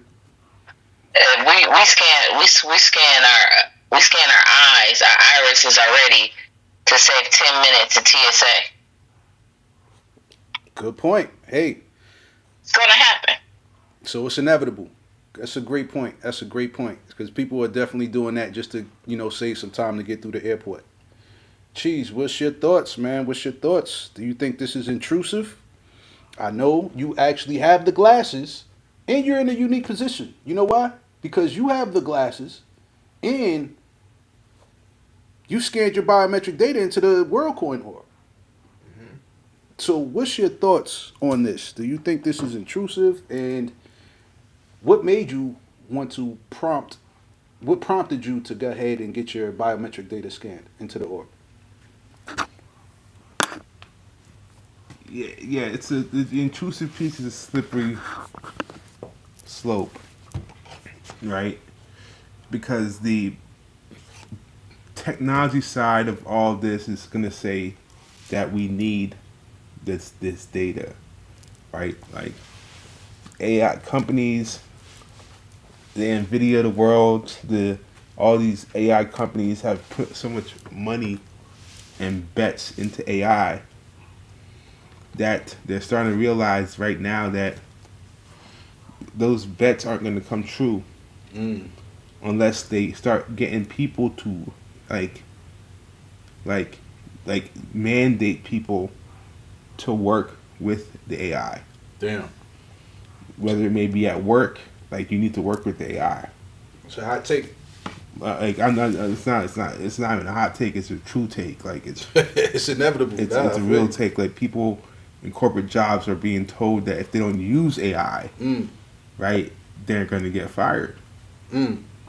So like, and to us that may seem like heaven. Like I use AI every day, but to a lot of people, it's like they gotta break their own mental construct around not even wanting to touch the thing. That's right? a good point. So therein lies like a barrier by which the goal that these companies have sold, stakeholders, is an impediment. Right? So you have two impediments here. You have the impediment that this human adoption rate has not been as fast as they thought it would be, and the conversion from the human adoption rate, right? Because people are using AI, but they're using Chat GPT, they're just using Google, right? You might as well call that Google, and that's it, right? Yeah, they're not the sort of conversion of productivity that's being promised at a scale has not been recognized yet, right? And so that's why you're seeing some projects that are going all in, okay, we need to start putting agents in, we need to intentionally put an agent in your place. We intentionally need to put an agent here. The agent will learn. Yep. Right? Just give it the computer. Just put it on the entire machine. Let it go. It will figure it out. Right? Yep. Let's just see if we can figure it out that way. Can we just start installing agents and hope that the agent figures it out right from the beginning? So we're trying to cut out the humans more. That's scenario one. Scenario 2 is we're trying to, those humans that do have jobs with the agents, they want them to marry as much as they can to the agent to help the agent grow. So I bring that up to say that it was just reported this weekend, this past couple of days, that Waymo admitted that they're using their data, right, from their cameras to help, like, law officials. I'm not surprised. And Totally not surprised. they're also using their camera data from their cameras to simulate worlds. So Really? they'll take like clips from what they collect, and then they'll, in the computer, and the AI will basically take the digital twin And create of the a world. Waymo and create a world where, let's say now it's like, oh, if I drove past if I drove during a winter storm in Minneapolis, right, or I drove on this type of road in Atlanta, let me reimagine that road with snow. Let me reimagine it with a million people crossing the street, right, and then let me simulate my ability to drive on that road. So that's happening with the Waymos. So the Waymos are collecting your data as you walk on the street, and then they're sharing it with the law officials, right? And it's using that to train themselves. That's wild. Right. NFL. A lot of people probably don't remember this, but last year, not this season, but the season before, they announced that everybody who comes to an NFL game will be on camera, will be able to be identified by their facial recognition, because they're doing that and when you go to a football game, you're being crazy. monitored. They announced that 2 years ago. And the last thing I'll say, so with all that going on, this meta news is the next thing, and then the next thing of that is Black Mirror. Uh-oh. You know, I don't know if you guys do you know Black Mirror? I'm familiar with the series, yes. Yeah, so there's this one piece of technology that is present in multiple episodes, and it's the new eye technology that you can get like this contact that basically integrates with your eye, and then it ties into your nervous system back here. So it's some Neuralink shit, kind of like. Yes, but for your eyes. Crazy. So everything you do, everything you see, it's recorded, right? And you can pause, and you can rewind. You can watch it in time, and then you can come back. That's wild. And then people can, if you die, people can take it out and they can watch, right? Or From your POV. or That's the company that is owning that can give out the law ability to go through your past That's wild. and see what you see. Yeah, that's some Black Mirror shit for real. Yeah, it is some Black Mirror shit. So that pops up in a couple episodes. But one episode that was very interesting was very much akin to this story here that we're talking about. Is this episode when this guy did a crime, and the judge had to come down on him with two options in terms of sentencing. Option one was, go to jail, right? And you could retain your eyesight. And what I mean by that is this. The other option was to actually not go to jail, right? And he didn't get to choose. The judge chose which one to sentence him to. The other option was to go into society. But if you go into society, everybody whose eyes are controlled, you would be blacklisted, which means that when they see you, they would just see this red thing. Like a red flag or something. They would just see a red being. Like you would not be. You would be walking through life, but you would just be invisible to everybody. That sucks. And you would see them, but they can't see you. But they can't see you. So the judge sentenced him to that. Damn. What would you rather? Would you rather be in jail, or would you rather be in society? How long was the jail sentence? I don't remember. Nah, man. I want people to see me, man. You gotta see me, man, because I'm out here Web3 wavy.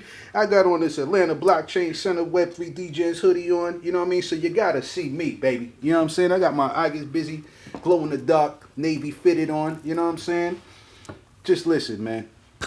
That shit is wild. Hopefully it won't get to that point. But y'all really making me reconsider getting my damn eyeballs scanned and my biometric data scanned into the world orb, man. So I can just get my UBI and then protect myself from any nefarious shit that AI might want to do because I got mad content on social media. So NFT, what is your thoughts about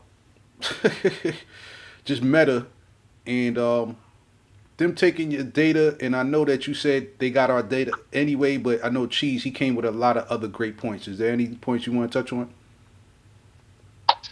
No, I think Cheese touched on a lot of them, to be honest. And like I said, it's the inevitable. I will say this. He said something about the dystopia part. Well, he didn't use the word dystopia, but as what he was talking about Waymo, what the second use case that Waymo had was going to be using their data for. And as he was talking about that, you can't do nothing but think about Grand Theft Auto when it finally does drop, and how because it's going to be so hard to act a fool in the real world. I think a lot of people are going to lash out in the dystopia that is Grand Theft Auto 7, and they're just going to, or 6, whatever level it is. I'm not a gamer, but they're going to be able to use that platform to really live in an immersive way where they're not getting reprimanded in the physical. But I also think they're going to also survey that to kind of study people's moods and behaviors to use it against them as well. I'm done. Yeah, I'll say something on top of that. Nah, great point. Now, that's going to be wild when people are inside Grand Theft Auto 6 and, they just having immersive experiences and shit. And, some people are going to try to do some wild, shit that they wouldn't really do in the flesh as a human, but they're going to try to get away with that shit in the fucking virtual world. So, it's crazy. Jeez. Yeah, so this actually came out in January. So, last month, Grand Theft Auto RP is out. What is that? So, Grand Theft Auto role-playing. Okay.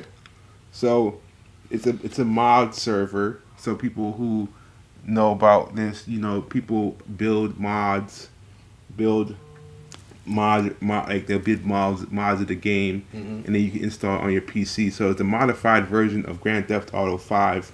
But in this version, you can actually pick your character and role play life. Crazy. So, like, it was weird because I sometimes these videos come across my screen, and this one girl was playing, and her and her girls were at the crib, and they were just talking to one another in the game, and then these two men walked into their house. That's a violation. Last thing. The setup is already there. Our generation got hooked to these cell phones and social media. But our kids are literally already living that. My niece and nephew was just here earlier today. And they both were having fun with their friends in a game in 2 separate rooms in my house. So. Yeah. So Nah, great point. It's what- already here. yeah, it's already here. So that's why it's highlighting that, like on Grand Theft Auto RP, right? Those two girls were hanging out in the house, and then these two guys walked in, and he's like, "Yo, what's up, shorties?" and, and it's like we already seen what Roblox is capable of, right? Like, let's not ignore that Roblox and Fortnite has taught us a lot since the last iteration of like Grand Theft Auto has officially came out, right? Like the official game is older than Roblox and Fortnite put together. Yep. Grand Theft Auto 5, that is. Right? So that means it has a lot of iterations to learn from. Right? A lot of things that people are doing in Fortnite that they can put in here, a lot of things that were going on in Roblox, and these are, I say Roblox and Fortnite because, and Minecraft, these are the three biggest game things that have occurred since GTA originally came out, right? These are the three biggest things to look at from a gaming industry, right? In terms of things that change, like how things are changing, impacts. So how those things show up in the game, you already see people wanting some of that with this custom mods that they do with GTA. So it's with maybe GTA is probably watching for sure how these people are modifying their game, and they're going to roll out official abilities to do these things, right? Which is why you probably see the game being delayed so much. Like, oh shit, we should probably add that too. Oh, damn, they want like, okay, we can add that too, right? Because they know once the game comes out, this game is gonna be out. Like GTA 5 came out 10 years ago or something. when I was in college. The fuck? That is the oldest game still kicking though. So it was, and it came out originally for the PS3. That's not for the PS3. It came out for the PS3, and then it was remade for the PS4. And then, or was it? No, definitely it's been out since the PS3. I'm pretty sure about that. And then it was remastered for the PS5. But yeah, so GTA RP is out, and like I said, you know, those two girls that were in the house and the guys that came over to visit them, the girls didn't like them. So what they started doing was start kicking them. They started fighting. Started like punching the guys in the face and like, get out of our house. You're supposed to. Get out of our You house. violated, man. You can't be walking in people's cribs even if it's virtual. Violations, man. That's a violation. That's a major violation. I'm glad them ladies stood up to those assholes, even if it was virtually, man. Like, women, man, protect your space, man. Definitely protect your space, whether it be in the real world or in the digital world, man, because that's a violation. I got two daughters, so that's the first thing I thought about was somebody just virtually popping up in their area and like, nah, son, that's not happening, B. So we probably gonna need some virtual police. You know what I mean? We gonna need some police that probably is gonna be AI because I don't trust humans at all. You know what I mean? It's some corrupt police out there too. So, but yeah, man. With that being said, we got one more story. But it is All-Star Weekend, so I was thinking about making a bet on one of the teams. All right, so I think they got like the Euro team versus the American team. I'm betting on the Euro team because my guy Luka Doncic over there. You know, you got Giannis over there. You know, you got Wemby. You know what I mean? It's a lot of people over there on the European side, man. International players. So I think before we end, I'm gonna make a bet on Kelsey on that one. But this last story, now I appreciate both my co-hosts' thoughts on that, man. I appreciate everybody's thoughts on that. This last story, we got to talk about Vivi, man, because Vivi, they've been kicking ass and taking names, man. So Vivi, yesterday, just released The Predator. So mind you, they released the first Street Fighter NFTs, digital collectibles, and they came out super fucking dope. These digital collectibles are phenomenal. They have sound. They are animated. man, you can literally shoot out the shuriken and all that. You know what I'm saying? Like the fireballs from Ken and Ryu. So I'm happy about that. Then they released the Ninja Turtles. Then they just released the Predator. So I'm a big fan of the Predator. You know what I'm saying? Arnold Schwarzenegger, that was one of the franchises he was a part of. So the Predator has been rebooted, rebranded, and reshaped, and now they got like Predator Badlands and all of that. So they've been cooking, man. But I'm gonna just tell y'all like this, man. VV, they launched its newest 3D digital collectible series, the Jungle Predator. They even got the invisibility cloak on it too, bringing the iconic sci-fi hunter franchise into its mobile marketplace as highly detailed, screen-accurate digital assets. So the drop features multiple Predator variants, about 4 of them. They're going for about like $50, that showcase the character's signature armor, weapons, and primal design, recreated in high fidelity 3D for display, trading, and virtual gallery use inside of the VV app and the VV verse. So the VV verse is their metaverse that they are cooking up, and man, I can't wait for this thing to be released. And Orange Cloud is buying Orbis. Orbis is the company that actually owns VV. So it's going to be a reverse merger. It's going to be the ability for people to invest in VV, the company, on the stock market through Orange Cloud. Man, I'm so happy for VV because they survived the NFT winter. Their most valuable NFT is more valuable than the second most valuable NFT project. So the floor price on a Bored Ape is under 19K. We have an animated Miles Morales collectible that is over 19K. So it's safe to say that VV has won the NFT wars. All right, and I'm a big fan of VV. I got over 100 of those NFTs. So I'm super, super happy about this. And they only released a little under like 3,600 of these Predator collectibles, and there's 4 different variants, and there's only about 1,300 left. Okay, so they sold about 2/3. So if you're interested in getting one of these digital collectibles, you can go to VV right now, and you can check out some of their digital collectibles that they got. I got a lot of comics. I still got comics that are worth, 500, 200. So my comic book collection is worth over $1,500. So I'm happy about that. These digital collectibles. And man, I'm just proud of VV. Excuse me, I got the hiccups, y'all. I'm so proud of VV, man, for what they've been able to accomplish over the past 5 years. All right, 5, 6 years that they've been cooking.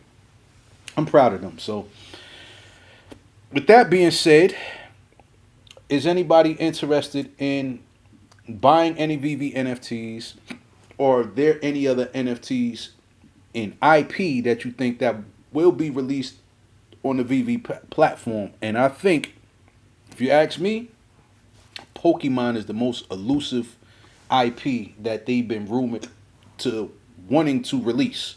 So we think they actually have the license, but I'm gonna tell you like this, man. They released that Pokemon NFT on VV. It's gonna break the internet. Cheese. What's your thoughts on VV? Their progress over the past 5, 6 years doing NFTs and the IPs that they have been able to curate. What's your thoughts? Yeah, I think, is this going to come down to something dope being the utility? Because they are racking up the right IPs that could like cultivate a cult following, which is what they have. VV has a cult following of people who tap into the platform and buy very unique NFTs. Not necessarily like these could be on OpenSea. Why are they on VV? Well, I can answer that for you. Right now, they are not only just on the VV platform, but Stacker World, they are now allowing people to take their VV NFTs off of the VV platform, and now you can have it in your wallet Like what, you would what, have, what I mean is, but and why then why aren't they releasing it on OpenSea? Well, mainly because they want to collect them fees. And then I can imagine that VV has a partnership with all of these brands to release exclusive IP that I don't think OpenSea has the ability to do, because VV has a whole team that are taking these brands IP and creating the actual 3D AR NFTs, and I don't think OpenSea has that ability to create a 2D image into a 3D digital collectible that has audio and has utility. A lot of these NFTs on VV have utility because they're gearing up for the VV verse, which means that you're going to be able to take all of your digital collectibles, bring them into this metaverse, and it's going to be gamified. So you can race your cars in there. You know, you can have shootouts with your stormtroopers, and you got lightsabers from Luke Skywalker and Darth Vader that you can have battles with. So they're gearing up to be like I'm assuming almost like a Fortnite kind of thing, where you yes, can that just sounds like a battle in the metaverse. that sounds like one of my favorite books in that? movie now, which is Ready Player One.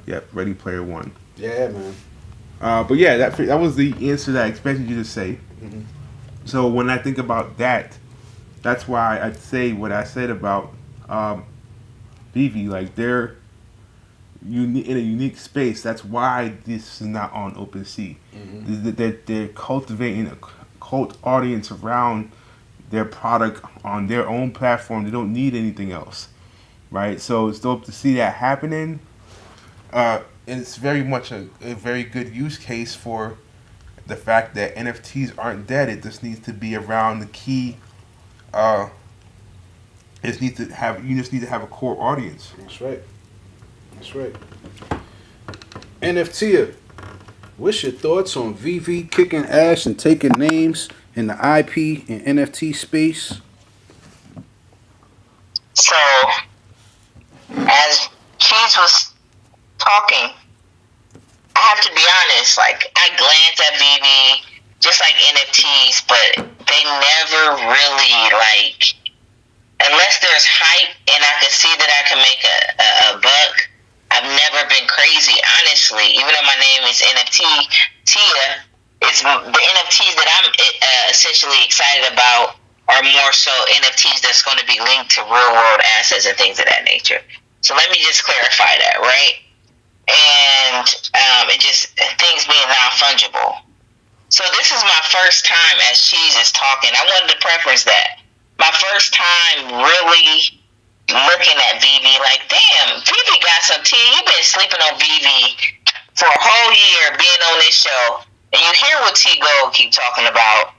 It's got to be something more to it. Go and experience it. So as Cheese is talking, I'm on my laptop, and this is my first time really, really, really doing a deep dive into VV. And I see why people are hooked.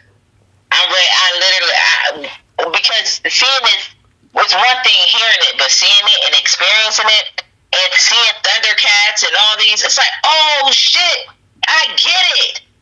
And VV had something.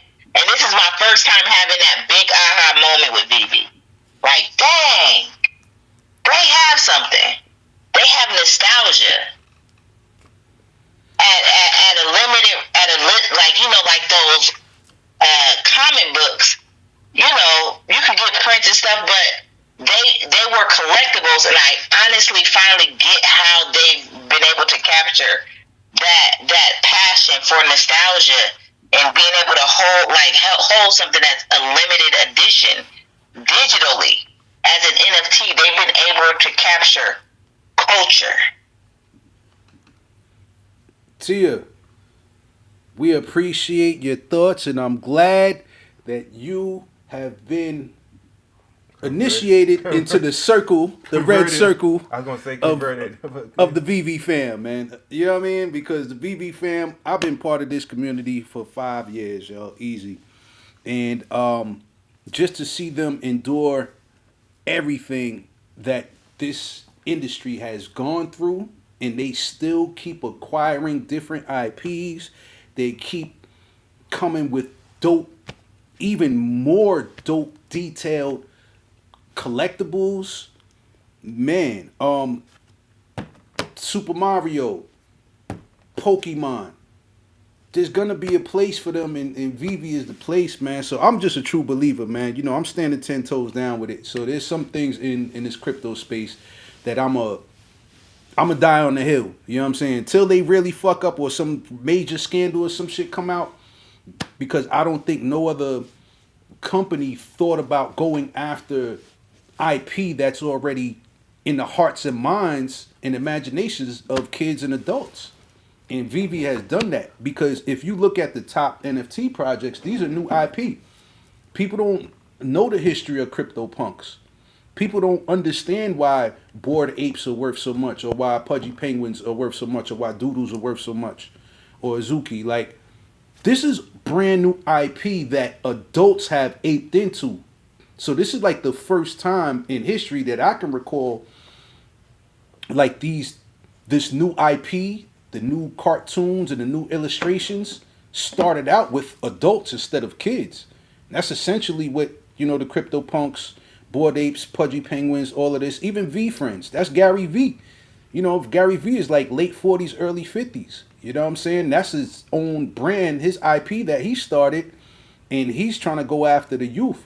So like, when it comes down to NFTs, the successful route to me always has been the strong IP and not the newest art that you never heard of this particular artist, or they haven't done anything in the real world, they haven't really sold any art. You know what I'm saying? Like, that's why I'm big on Vivi, because I know that nobody else focused on IP, and that's the reason why I feel like they have been successful. So y'all check out Vivi. Tia, I'm glad that you finally tapped in and had the epiphany moment, aha moment with them, because man, I feel like they're the sleeping giant. I got Omi token, you know what I'm saying, and shit, that thing run up is gonna go crazy, man. So I'm anticipating when there's this reverse merger happens with Orange Cloud and Orbis, the company that owns Vivi. I anticipate that it's probably gonna be some good price action in the stock market for this particular ticker, So be on the lookout for Orange Cloud, man. Telling you, when this reverse merger happens, you will hear it first, folks. So with that being said, again, I want to thank everybody for their thoughts. I gotta thank our guy Chris, man. You know what I'm saying, representing Project Pi. We gotta thank E3, the wonderful crypto, man. Yo, matter of fact, we gotta plug the DAO again, man. We gotta plug the Terminus DAO. There's an event at Peter Street, February the 28th, from 6 to 9 p.m. There's going to be 3 different aspects to it. It's going to be the civic aspect to it, the artistic aspect. What's the third one, Trees? You remember? Builder. The builder aspect. All right. So I'm going to be under the artistic one, and we got to bring our 3D printer there so, we can have something in the flesh and print right there on deck for people, man. So I'm going to be a part of that. There's going to be some people on the panel. It's going to be a dope event on the 28th. And come through Web3 Wavy. You know what I mean? There's over 30 people that already signed up for it. So I'm looking forward to that. And I'll be remiss if we don't talk about our casino game night next Friday at the Bookstore Gallery. All right. So for Black History Month, we still celebrate Black History Month, Black Futurism Month. Come through in all black. I don't care if you white, Indian, Chinese, just wear all black, come through. We got blackjack, we got poker, and it's going to be Texas Hold'em poker, let me be specific. And we got blackjack. So I got the felt that go over the table, so it's going to have a real casino feel, y'all. We going to have some chips. We're not playing with real money because it's not legal to gamble in Georgia, but we're going to be playing for some USDC prizes, courtesy of Stand With Crypto. Shout out to Aunt Mathis. Shout out to NFT, because they are both part of the Stand With Crypto Georgia chapter, president and vice president. So they have been gracious enough to give us some USDC, man, to give people who are going to be playing some of these games. And we're going to have a Tekken tournament too. So we got Tekken, we have dominoes. People going to have ability to win crypto and 3D printed items. You know what I'm saying? You might win a Bitcoin gnome. You might win a Pepe Buddha. You might win this Bitcoin stand right here. Or you might win a Cause character. You know what I'm saying? Because not everything will be crypto orientated. So we're going to have some dope cultured items, man. So come out to the bookstore gallery. We rocking at 7 p.m. And it's going to be real fly, man. So looking forward to it, man. Cheese, is there anything else you want to talk about? Anything else you want to discuss? Nah, this, like I said already a couple times, man, don't get caught up in the noise, just start building. Good point, man. So yeah, y'all, just know that we in crazy times right now.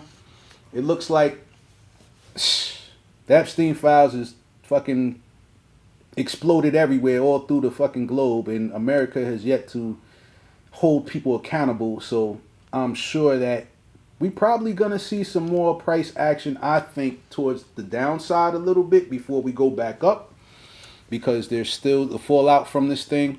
And like Tia and E3 mentioned, man, like there might be a major event that happens just to take our minds off of this shit and, you know, get the people who are focusing on the Epstein files to not think about it no more. But I don't know how, because it's to know that the top, there used to be something called the 1%. Now it's just the Epstein crew or the Epstein clique. I don't even want to use crew with them motherfuckers, but that Epstein group and the individuals that's in that circle, man, these are the elite of the elite, and they do the most horrific and heinous things that a human can ever do. So it's extremely disturbing. My heart goes out to all of the victims. And yeah, man, again, we got to say happy Valentine's Day to all of the people that's had a great Valentine's Day. And you're going to be so thrilled when you see what we have planned for 2026. So that's TCK and ABC, y'all. It's the evolution. We are going through an evolution, and you're witnessing in real time. You could have been anywhere in the world, but you are here with us today, getting this Web3 knowledge. I'm going to go on Kalshi. I'm going to see if I can make a bet right quick on the All-Star game. All right, so NBA All-Star game is going on right now. I'm going to put like $10. And I'm not going to put who's going to be the All-Star MVP winner. But you got Team World and you got Team USA Stripes, okay? So, all right. So there's actually 3 choices. I thought it was just only 2. We got Team USA Stripes, you got Team World, and Team USA Stars. I don't know who the hell. I thought it was just 2 teams. So maybe there's like 3 teams that's playing out, which is crazy. I don't know about that. I think I'm going to just stick to my original bet and go with Team World, all right? Because some of my favorite players are over there. So I'm going to make a little bet on that, man. All right? So I think I'm going to do $10. All right? That Team World will win the All-Star tournament, all right? So I don't know. Kalshi been kicking my ass. I might just do $5. Well, I got confidence in my team, man. You know what I'm saying? I got confidence in my team, man. So I'll do the 10. I ain't tripping. I'll do the 10. So, yeah. All right. I just made a $10 bet on Kalshi, y'all. So let me just hold this up to the camera so y'all can see. Team World. All right. So apparently the way this works is, Cheese gonna break it down for us right quick. How this is going down, Cheese? So how does this work? And right, so coming from yesterday, right, after the must let me just forget my reading voice on here. Mm-hmm. After much concertion over NBA All-Star game in most recent years, the league is shaking things up with new format for this year. USA versus the world. So far, so good, right? So game one between Team Stars and Team World yesterday happened, right? And the Team Stars won, 37-35, right? So Anthony Edwards led the team in scoring, Oh wow. Okay. 13 points, and Wembyana had 14 points for World, right? Okay. So then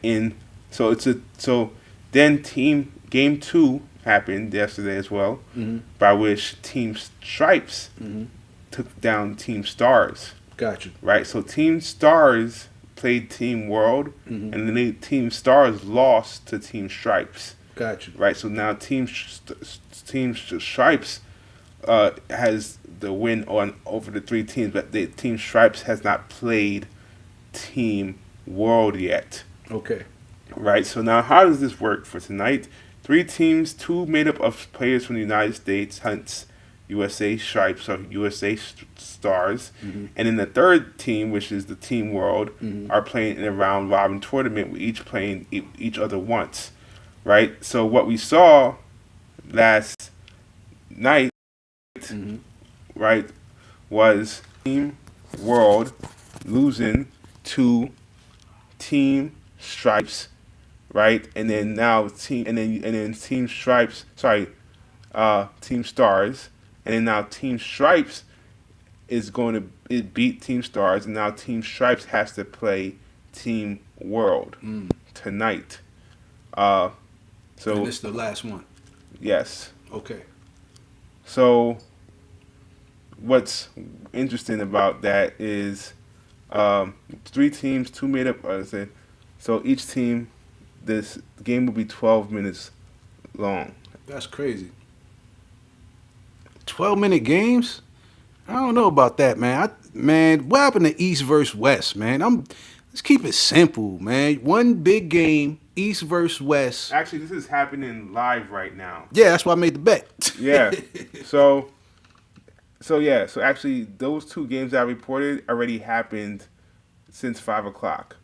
So the reason why you're betting still, because by the end of this round robin, either Team USA Stripes or Team USA Stars or Team World is going to emerge as victorious.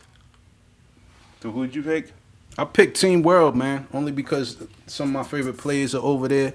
So, yeah, man, I'm keeping my fingers crossed, Yeah, man. I mean, this is.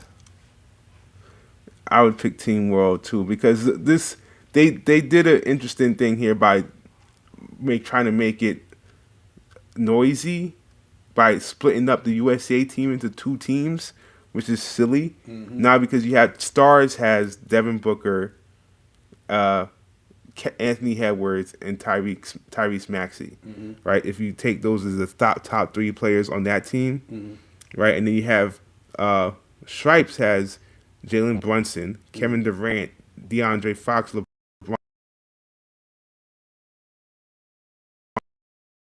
LeBron James, Kawhi Leonard. Why do we even need Team USA Stars? He trying to difficult, man. Yeah, I don't know, man. So look, man, Kalshi, man, what up? Holla at your boy, man. We out here making bets. This is like the fourth or fifth bet we did on your platform, man. So we gonna need like a Kalshi band. We gonna need a Kalshi check or something like that, man. You know what I mean? Because we promoting y'all, man. Just know that we here at ABC, and again, we got two events. Terminus Dow, that's at Peter Street, February 28th. All right. And Friday, February 20th, it's my grandmother's birthday. God bless her soul. We got casino game night at the Bookstore Gallery on Edgewood, y'all. So pull up, all right? So with that being said, man, you know, we going to end it. But here's the thing.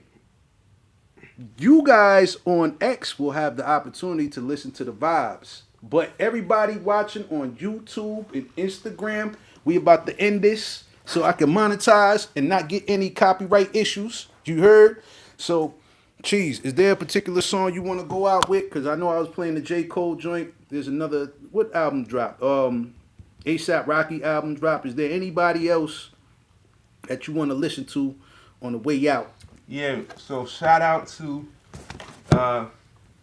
that new Larry June The new Larry June. and Currency album coming out this Friday That's right, on the called 20th. Spiral Staircases, So let's look up. and their new single that just came out this week. It's called, I believe it's called Attention Delivered or something. Attention Let me delivered. see. All right, we on title right now, Let me see. and we gonna pull up some vibes, man. So just know that on the way out, we gonna continue how we been rocking with some music, and eventually we gonna get the soundboard. So when y'all hear it now, it do sound a little muffled because Twitter they be doing some shit like that, so where people can't really play music. Everything's allocated. But now, I'm gonna tell you like this: once we get that soundboard, man, we gonna be popping. So we gonna go to Currency. Let's see if it's up there. Nah. Yeah, it is. It is? Everything is allocated. All right, Cheese. Right before you press play, let me hit the end on this. So everybody on YouTube, everybody on, IG, we appreciate you tapping in. It's your boy T Gold. My guy Just Cheese, NFTer. She tapping in from a remote location, so we appreciate everybody's thoughts. E3, appreciate you, brother. Our guy Chris, we appreciate you. And we got to shout out Marlon Big Dog, founder of ABC and Starter Labs, you heard? So we about to get up out of here. We appreciate everybody tapping in today. You could have been anywhere in the world, but you are here getting this Web3 alpha right here with us, y'all. So we appreciate it. Peace. We gonna play the vibes for everybody on Twitter though. So we just